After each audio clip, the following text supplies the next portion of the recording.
Bonjour tout le monde et bienvenue dans l'émission Les Casseurs de Code. C'est une émission où des personnes raconteront leur histoire, leur parcours, leurs aventures et surtout pourquoi l'apprentissage du code a changé leur vie. Le code leur a permis d'ajouter une corde de plus à leur arc de compétences, de concrétiser des idées, de laisser libre cours à leur créativité ou encore d'acquérir un état d'esprit. Ces personnes n'avaient pas toute vocation à devenir dev, mais toutes ont découvert de nouveaux horizons et voire même de nouveaux métiers. Le point commun de tout le monde interviewé est de prendre la compétence du code non pas comme une fin en soi, mais plus comme un outil. Computers aren't the thing. They're the thing that gets us to the thing. Allez, passons à l'interview du jour. Bonjour Alexandra. Salut Félix. Comment ça va? Très bien. Merci beaucoup d'être venu enregistrer ce podcast. Merci de m'avoir convié, surtout. Tout le plaisir est pour moi. T'as fait THP donc il y a bientôt 4 ans. Tu es rentré il y a pile poil 4 ans, je crois. Exactement. Je crois que j'étais la promo 2, il me semble. La promo 2, donc Ouais. automne 2017. Là, c'est... Incroyable. Ça On nous pourra- rajeunit pas. On pourra raconter comment se passe THP à l'automne. Exactement. Et donc, ouais, donc t'as fait THP il y a 4 ans. Et moi, j'aime toujours commencer mes épisodes par cette question simple, mais qui était Alexandra il y a 4 ans? Qu'avais-tu fait? Écoute, moi j'ai fait du droit. Du droit? Ouais. En fait, je voulais travailler dans le cinéma, notamment la propriété intellectuelle, Ok. pour protéger les auteurs. Et tu vois, ça a très bien réussi parce que je fais pas du tout ça aujourd'hui. Oh ouais, les changements de carrière. Hein. Exactement. Et en fait, non, je me suis rendu compte que être dans un bureau à faire des contrats, c'était pas pour moi. J'avais vraiment plus besoin d'être dans le business, dans le cœur de l'action. Donc t'as arrêté de faire du droit? J'ai fini mes études, j'ai fait des stages, et en fait, après, j'ai fait une première reconversion où j'ai fait 1 an en master spécialisé dans une école de commerce D'accord. pour faire plus de marketing, de stratégie. Et Donc j'ai c'était un master spé en marketing. C'était un master spé en management de la culture. D'accord, ok. Ah bah très, très en rapport avec...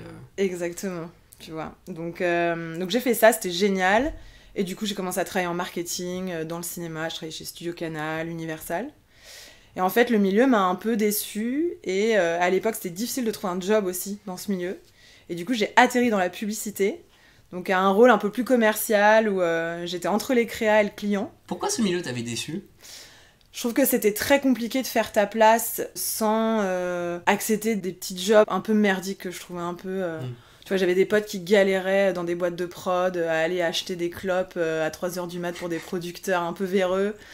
Et c'était des sacrifices que j'étais plus du tout prête à faire, tu vois. Le milieu de la culture, on va dire un milieu de passion. Hein. Exactement, de passionné. T'es là pour la n'est-ce pas? C'est ça. Le bien-être, la bienveillance, on en est un peu loin. Donc après, tu me diras, la pub, c'est aussi gratiné. Mais c'était quand même... Il y avait un côté un peu plus, je sais pas, un peu créa, un peu business, un peu immédiat que j'aimais bien. Et du coup, voilà. Mais arrivé à 30 ans, je me suis dit, en fait, est-ce que j'ai encore envie de faire des bannières pour Carrefour? Et la réponse a très vite été non. Moi je comprends pas, les bannières pour Carrefour, c'est le feu. Ah, c'est le feu. C'est génial. Alors après, le truc qui était marrant et qui va peut-être recouper avec le code, c'est que c'était quand même technique. Tu vois, les bannières sur des sites. C'était quand même fun, j'ai appris vachement de trucs. Mais en fait, j'avais vraiment plus besoin de, je sais pas, de me redynamiser, de me challenger, d'apprendre de nouveaux trucs. Et surtout d'interagir avec les gens, je crois. T'en as marre de... Pourquoi tu bossais sans interagir avec les gens? Si, mais c'était vraiment des rapports de prestataire à client. C'était pas très enrichissant. Et puis j'étais dans un milieu, j'étais dans une grosse agence avec des process assez lourds. Chacun avec son territoire. Fallait pas déroger à ça. Et du coup, ce qui s'est passé, c'est que je me suis dit... Putain, les startups, ça m'attire pas mal, et peut-être que ça peut être fait pour ma personnalité. Et du coup, j'ai suivi un programme chez The Family qui s'appelle Lyon. Et c'est là, notamment, que je vous ai rencontrés, toi et Charles à l'époque. Une petite présentation... Une présentation très, très sympa et très attractive qui donnait vachement envie. Et il se trouve qu'en parallèle, j'étais en relation déjà avec une boîte qui s'appelait Ignition Programme. Et je les avais contactés en disant, bon bah voilà, moi, le milieu des startups m'intéresse. Est-ce que vous pouvez me trouver un job en startup? Et pourquoi le milieu des startups t'intéresse? En fait, je me suis dit que j'étais plus du tout faite pour les grands groupes, pour les grosses structures. Les process, le manque d'agilité me saoulait. Et moi, j'avais vraiment besoin d'être dans quelque chose d'ultra dynamique, qui voulait un peu changer le monde, tu vois, qui voulait bouleverser les codes. Make the world a better place. Yes, that's right. Et du coup, je me suis dit, allez, tente ça. De toute façon, qu'est-ce que t'as à perdre en vrai à 30 piges? Et voilà, et du coup, j'ai eu Caroline Payou, la CEO de Ignition, qui m'a dit, bah écoute, nous, on recrute des gens chez nous pour faire du recrutement. Est-ce que ça te tente? J'ai dit, bah allez, go. Donc attends, tu postules un cabinet de recrutement et t'es tellement une rockstar qu'ils te disent yo, viens plutôt bosser chez nous et pas chez les clients. Écoute, je sais pas si j'ai été une rockstar, mais une chose est sûre, ce qui m'a touchée, c'est qu'elle a su miser sur un potentiel. Et c'est ce qu'elle a fait chez tout le monde, parce qu'on est 65 aujourd'hui et personne n'a jamais fait de recrutement avant, quoi. À l'époque, vous étiez moins, non? J'étais la 25e. 25e, ouais. Donc t'imagines, grosse évolution. Et du coup, je lui ai dit, pas de problème, écoute, trop chaude. Mais avant, j'ai envie d'apprendre à coder. Alors, choix, vraiment, moi je ne peux que respecter le choix. Mais grave, je sais pas, bah déjà notre rencontre, moi, m'avait vachement marquée. Et à l'époque, j'avais trop envie de challenge. Je m'étais dit, tu sais, moi j'avais un peu la croyance quand j'étais plus jeune de je suis nulle en maths, je suis pas une bonne en logique. Et du coup, je me dis, bah non, j'ai trop envie de relever ce challenge. Je sais pas, votre approche m'avait vachement plu, nouvelle méthode d'apprentissage. Et puis aussi, quand même, la tech, c'est quand même un monde en expansion depuis quelques années. Et voilà, si tu veux être dans le coup et comprendre ce qui se passe autour de toi, bah moi je trouve, enfin voilà, il faut essayer de comprendre ça, quoi. Et du coup, pour moi, c'était une super opportunité qui se présentait, quoi. Et en plus, pour pas faire cliché, mais start-up, tech, ça va bien ensemble, donc tu te sens un petit peu obligé peut-être d'apprendre à coder quand t'es en start-up. Hein. Exactement, je pense qu'en tout cas pour comprendre cet écosystème, et surtout en tout cas en France, la majorité des boîtes, des startups, elles sont tech quand même, donc elles proposent un produit qui est développé en interne. Et je trouve que ouais, c'est tout un monde, des nouveaux modèles qu'il faut quand même vachement appréhender. Donc quand tu comprends le code et comment ça marche, bah en fait, je trouve que tu comprends plein de choses, quoi. Donc t'avais vraiment envie, par pure curiosité, d'apprendre le code? Exactement. J'avais pas forcément de velléité à devenir dev, tu vois. Mais je m'étais dit, écoute, c'est un monde nouveau. Ça bouleverse tellement le statu quo. Il faut vraiment appréhender ce monde-là. Et en même temps, comme j'allais en recrutement chez Ignition, je me dis, mais en fait, ça va forcément m'aider, tu vois, dans ce nouveau rôle de recruteur. Parce qu'on va être amené probablement à recruter des profils de développeurs, de product, etc. Et si je comprends pas leur métier, quelle légitimité pour faire ce métier de recruteur, quoi. Donc dès le départ, tu savais l'importance de... spoiler alert, quand vous faites du recrutement, le savoir coder, indispensable. Et donc, mais dès le départ, avant même de te lancer dans ta carrière de recruteuse, tu savais l'importance du code? Ah ouais, et je l'ai beaucoup compris en faisant Lyon The Family, en rencontrant plein d'entrepreneurs dans cet écosystème. Je l'ai beaucoup compris pendant la formation aussi. Et puis en arrivant chez Ignition, vu les interlocuteurs qu'on a nous, je me suis dit, ah ouais d'accord, en fait c'est un must-have, je trouve, en 2021 de comprendre ce monde. Tu vois, et de comprendre quel est ce métier de développeur, pourquoi c'est si compliqué, qu'est-ce que ça demande comme compétences. Et voilà, parce que c'est le sens de l'histoire. Mais tiens, à propos de sens de l'histoire, moi je vais faire une transition magnifique. Donc, nous sommes à l'automne 2017, tu arrives à THP pendant 3 mois. Comment se sont passés ces 3 mois, 2 mois et demi à THP? Bah écoute, pour moi ça a été des 3 mois, mais en vrai incroyable. À la fois surprenant parce qu'en fait, nouvelle méthode d'apprentissage. T'es plus dans une salle avec un prof et des PowerPoint et des petits exercices. T'es vraiment en full autonomie. Tes cours et tes projets te sont donnés sur Slack chaque matin, donc il y a une sorte de petite adrénaline du matin de qu'est-ce qu'on va faire aujourd'hui. Ah oui, bah en plus à l'époque, je crois qu'on avait à peine la plateforme qu'on a aujourd'hui. Les cours, ils étaient encore presque sur un Trello. Ah non, mais complètement, on interagissait sur Slack. Non, c'était vraiment le début, et tu vois, c'était kiffant d'ailleurs de voir ça. Et du coup, c'était vraiment un côté, ok, là, je suis maxi autonome, mais je suis dans un groupe, en fait. Et je suis dans un groupe avec des gens méga différents, qui n'ont pas du tout les mêmes niveaux en termes de logique, de mathématiques, d'expérience de code aussi. Et j'aimais trop cette approche de on apprend avec ses pairs, on s'entraide, et puis on essaye en fait. Tu vois, on essaye, juste. Et toi, au sein de la communauté, t'étais plutôt la personne qui allait demander de l'aide, ou la personne qui recevait de l'aide, ou les deux? J'avoue au début plutôt celle qui demandait de l'aide, franchement. Et après, par contre, quand j'avais pigé certains petits trucs, bien sûr que tu vois, j'étais un peu dans l'antenne en disant regarde, moi j'ai fait comme ça, peut-être que ça peut marcher. Mais c'est vrai qu'au début, moi j'étais plutôt une newbie, hein. Franchement, tu vois, je te disais, j'avais eu la croyance de je suis nulle en maths, je suis nulle en logique. Pour autant, ce que j'ai retrouvé, c'est une logique quand même assez juridique, parce qu'en droit, t'es hyper structuré, t'as des faits, t'as une règle de droit, une application. Donc c'est un peu un truc que j'ai retrouvé aussi dans le code. Donc c'était pas totalement non plus inconnu pour moi. Quelles sont les similarités entre le droit et le code ? C'est vrai que quand on y pense, ça pourrait penser pour des objets d'études très similaires. Bah, je trouve dans la façon dont est construit le raisonnement, c'est très très similaire. Parce qu'en droit, t'as des règles qui sont posées par code civil, code pénal, constitution, etc. Et puis il se passe des choses dans la vie, donc on appelle des faits. Et tu essaies de voir tout simplement si les faits respectent la règle ou non. Donc c'est un peu une sorte de if la règle n'est pas respectée, zen, sanction. Donc bon, là je schématise un peu. Mais je trouve qu'il y a quand même des similitudes en tout cas. Et donc c'était pas totalement désarmant pour moi qui aime bien la structure. Mais du coup, ça a été un apprentissage incroyable. Je te cache pas qu'il y a eu des moments difficiles. Ah bah, j'en doute pas. Et où des moments t'es là, ça fait 2 heures que tu comprends pas pourquoi ça ne marche pas, et en fait tu te finis par te rendre compte que t'as une putain de virgule dans ta ligne. Et classico-virgule, oublié, celle-là. Exactement, celle-là on l'adore. Ah, on l'a tous eu, tout le monde l'aura. Exactement. Tu passes par toutes les étapes du deuil et pour à final te rendre compte que c'était juste une virgule oubliée. Exactement, mais t'as raison, c'est vrai que c'est une courbe de deuil. Il y a des jours où t'es là genre mais je suis nulle, est-ce que je vais y arriver, est-ce que vraiment j'ai ma place, je suis légitime. Et en fait, je trouve que ce qui était ouf avec THP, c'est que c'était dur, c'est vrai, mais qu'est-ce que ça t'apprend, la résilience, quoi.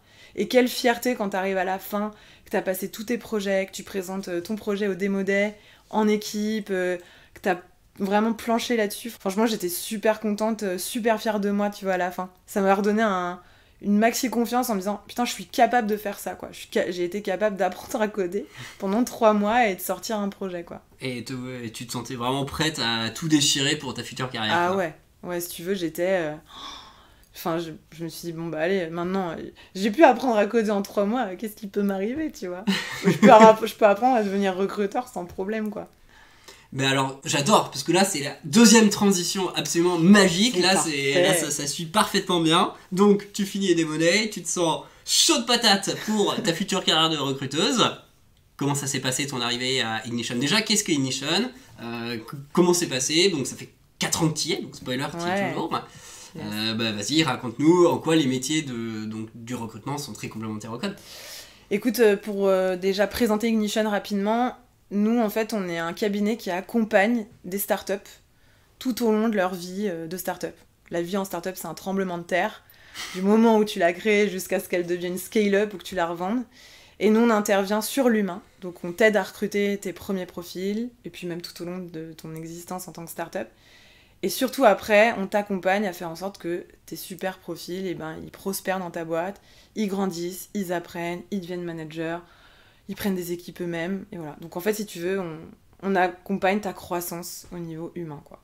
Donc, ça veut dire recrutement, et ça veut dire accompagnement à la rétention des équipes qui sont censés être bien et avoir la pêche pour aller bosser chaque matin chez toi, et nous on essaye de s'assurer de ça, quoi. Et donc toi tu faisais du recrutement au début, comment ça s'est passé ? Moi je suis arrivée sur un poste de sélection, donc nous on avait l'avantage à l'époque que les candidats venaient à nous et postulaient chez nous, et mon rôle c'était vraiment d'essayer de trouver dans ces dossiers des candidats qui pouvaient correspondre à ce que recherchaient nos clients à l'époque. Et du coup, mon rôle, c'était de les accueillir en entretien, et puis ensuite d'essayer de leur trouver un job qui vraiment leur correspondait. Parce que l'approche qu'on a chez Ignition et que j'aime bien, c'est qu'on ne s'arrête pas simplement à tes compétences pures. On veut savoir qui tu es pour te mettre dans le meilleur environnement. Parce que nous, si tu veux placer un mec qui reste 3 mois, ça ne nous intéresse pas, quoi. On veut vraiment créer des histoires sur le long terme. Mais pour ça, on a besoin de super bien connaître le candidat et super bien connaître la boîte pour faire le meilleur matching possible. Donc ça, c'était vraiment ce que j'ai fait. Et peu de temps après, j'ai réussi à vachement capitaliser sur ce que j'ai appris chez THP, parce qu'en fait, j'ai co-construit le process de recrutement des profils de tech. Ah. Donc voilà, comme j'avais un peu évidemment touché au code via THP, j'ai réussi à construire un peu tout le process en se disant, ok, de quel profil ont besoin nos clients, quelles sont les compétences clés, comment je les vérifie en entretien, et puis comment je me fais aider aussi de développeurs que nous on avait dans la boîte pour aider à recruter les bons profils dans notre programme pour ensuite leur proposer différentes opportunités. Parce qu'avant, vous ne faisiez pas de profil tech ? Pas du tout, Ah. Pas du tout. Ça, on a dû le faire, je pense, peut-être 1 an après que je sois arrivée. Et maintenant, on a une équipe qui est dédiée à ça. Ils sont 5. Ça s'appelle la LIT, l'équipe. Et maintenant, ils font que ça. La LIT. C'est un acronyme, c'est quoi? Et écoute, On veut des potins. il saurait mieux te le pitcher que moi. J'ai juste compris vaguement que c'était un running gag assez techos, je crois, mais je ne saurais pas t'en dire plus. Mais apparemment, ça les faisait beaucoup marrer de s'appeler la LIT. Mais voilà, en tout cas, ils gèrent ça aujourd'hui, eux, de façon... Enfin, ils le gèrent très très bien. Et pareil, toujours dans cette logique d'accompagnement, parce qu'on sait que les techs, ils sont ultra sollicités. C'est bien un métier... Ça, c'est clair. Et du coup, nous, notre ambition, c'est vraiment... de créer une relation forte, quoi, et de comprendre ce qu'ils veulent et qui ils sont, pour qu'ils soient dans le meilleur endroit possible. Ok, donc ouais, tu prends le lead sur le recrutement des techs inédits à l'époque pour Ignition. Mais alors, moi j'ai une question, parce que ça c'est intéressant, et je pense qu'il y a des personnes qui nous écoutent qui pourraient être intéressées par ça. Quel était le processus que vous avez mis en place à l'époque, et comment vous avez itéré dessus? Comment on recrute bien un tech? C'est une vaste question. Nous, à l'époque, ce qu'on avait fait, déjà, on se basait sur les critères un peu génériques qu'avaient nos clients en start-up. C'est-à-dire, ils veulent souvent des gens qui ont la tête bien faite, qui ont un peu de génie, donc capables de trouver des réponses simples à des problèmes complexes. Il y avait tout un côté aussi, besoin d'avoir des gens qui prennent des initiatives, qui ont peut-être monté des assos, des boîtes, qui savent mettre un process en place. Et aussi le côté main dans le cambouis, quoi. Donc ça, c'était un peu des critères génériques qu'on retrouvait aussi dans les profils tech. Ensuite, ce qu'on faisait, c'est qu'on leur faisait passer un dossier qui était quand même assez restreint, parce qu'on sait que, déjà, nous, notre process à l'époque, le dossier était long, ça mettait plus de 20 minutes pour le remplir, pour les profils business, donc on s'est dit, les techs, ça va les saouler. Donc on a commencé à réduire vraiment le dossier, CV, quelques petites questions de motivation. Après, on les voyait en entretien quand même pendant 1 heure, et au début, on leur posait beaucoup de questions de motivation.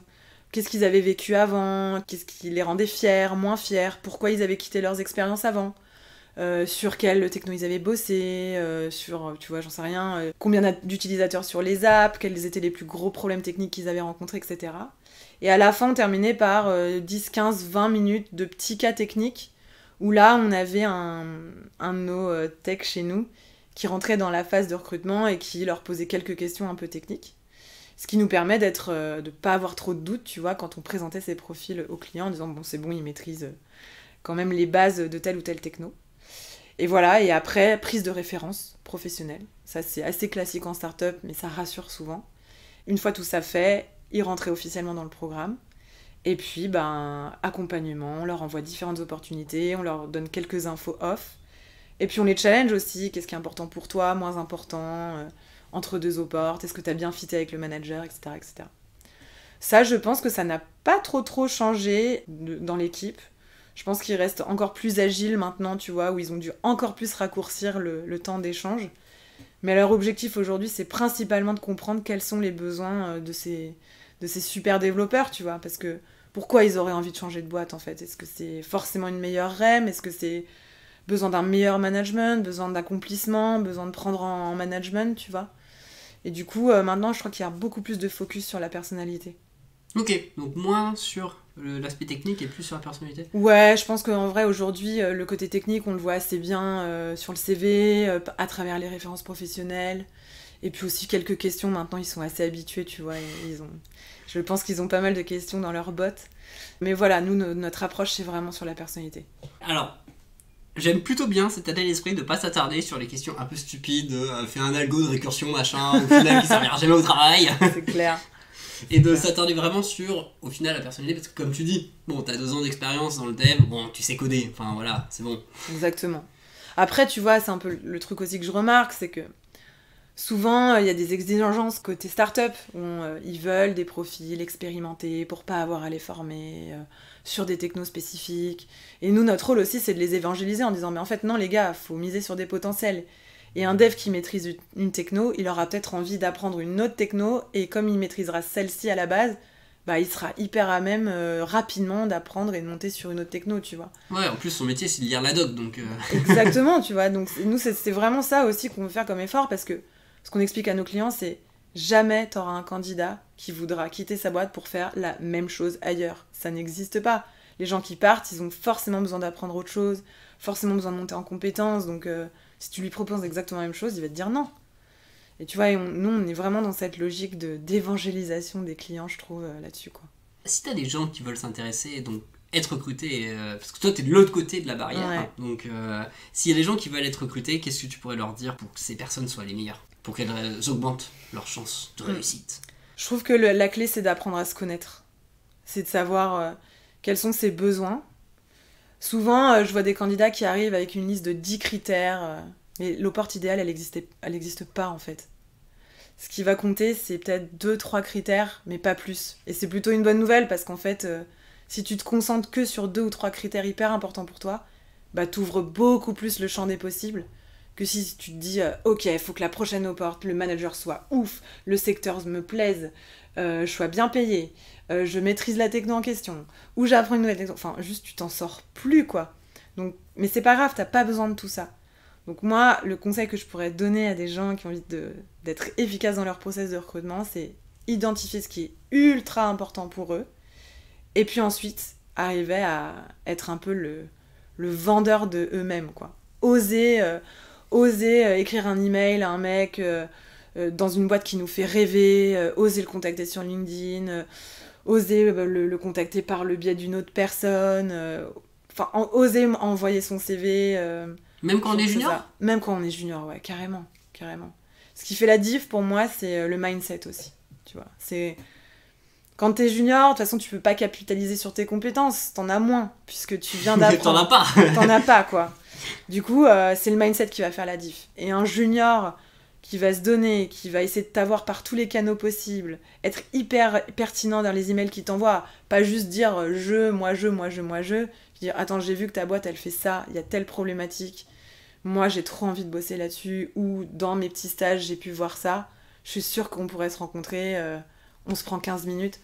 Tu vois, avoir un peu ce côté conquérant, quoi. Ouais, genre avec, si tu me permets l'anglicisme, le call to action qui est très défini en mode, voilà, tac, tac, tac, rencontrons-nous, prenons un café. Exactement. Faut vraiment oser le faire, tu vois. Et par exemple, il y a pas longtemps, je regardais sur LinkedIn, il y a un entrepreneur assez connu dans l'écosystème qui s'appelle Grégoire Gambato, peut-être que tu le connais. Alors, il fait pas l'unanimité parce qu'il a une sacrée personnalité, mais j'ai bien aimé parce qu'en fait, il a reposté la candidature d'un mec qui voulait faire un stage chez lui. Sauf qu'il a dit, nous on prend pas de stagiaire.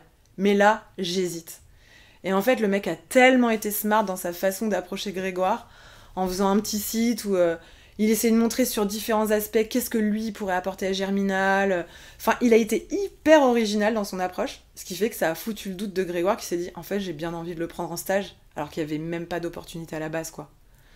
Donc moi je dis il faut oser, de toute façon il n'y a rien à perdre, quoi. Au pire vous avez quoi, un non, une non-réponse malheureusement, c'est pas grave, faut continuer. Ouais, et au final il a trouvé son stage, il a pris Grégoire. Écoute, je sais pas, faudrait que je demande à Grégoire parce qu'on le connaît assez bien et faudrait que je lui demande ce qui s'est passé, mais je serais pas étonnée que ce soit le cas, hein. Alors je vais te poser cette question qui peut paraître un peu évidente parce que tu recrutes des techs, t'as appris à coder, mais quand même j'aime bien la poser. En quoi THP ça t'a aidé dans ta carrière d'après? THP m'a beaucoup aidé sur le mindset en fait. Tu vois, j'ai vraiment compris ce que c'était d'entreprendre et d'apprendre de nouvelles choses en fait. Et c'est ça la clé des gens en start-up en fait.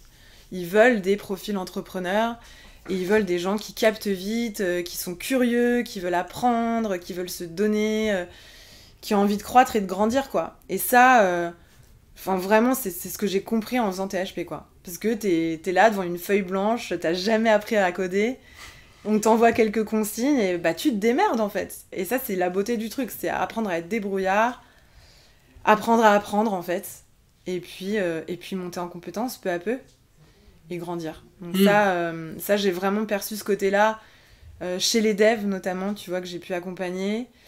Et ça m'aide aussi à challenger plus mes clients quand eux ont des besoins justement de profil tech et qu'ils ont un peu leur croyance de il me faut ça. Parce que tout à l'heure, je disais, il n'y a pas d'opport idéal pour les candidats, mais de la même façon, il n'y a pas de candidat idéal pour les opportunités. Oh, c'est beau ça. Ah bah, putain, c'est tellement la réalité, j'aimerais juste que tout le monde le comprenne.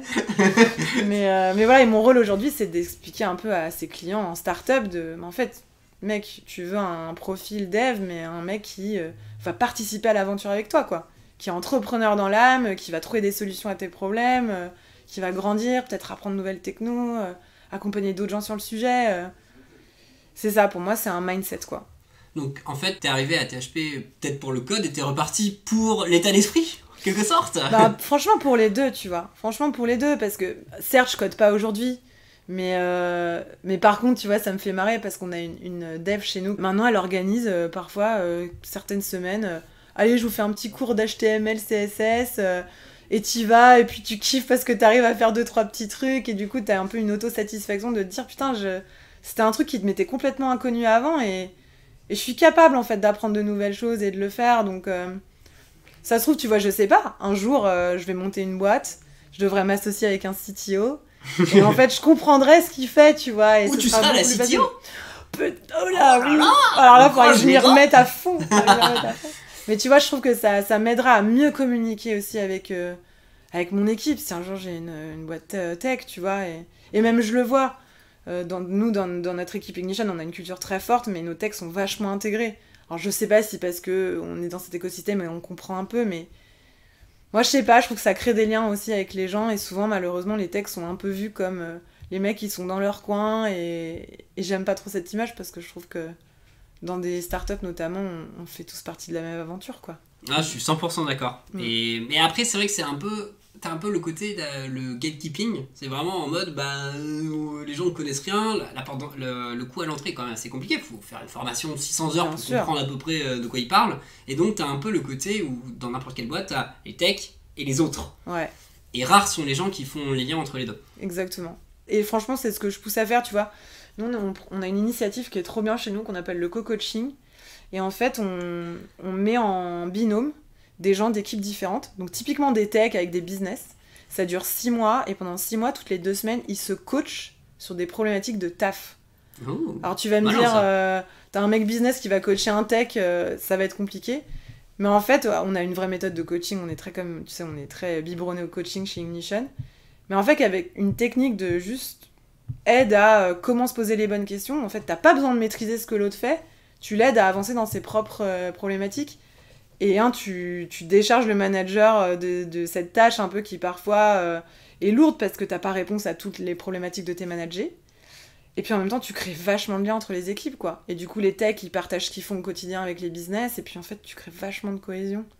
Et ça dans un climat d'entraide. Et du coup, voilà. Donc tout ça m'a appris à mieux comprendre ce monde et à mieux communiquer avec toutes les forces en présence et les acteurs de ce bel écosystème startup.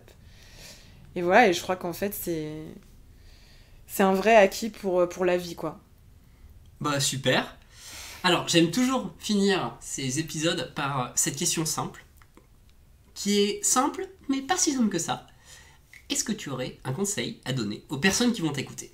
Le conseil que je donnerais aux gens qui m'écoutent, c'est d'oser. J'adore. C'est-à-dire, ne restez pas bloqué sur vos croyances limitantes qui vous empêchent de faire des choses et qui vous empêchent d'être vous-même.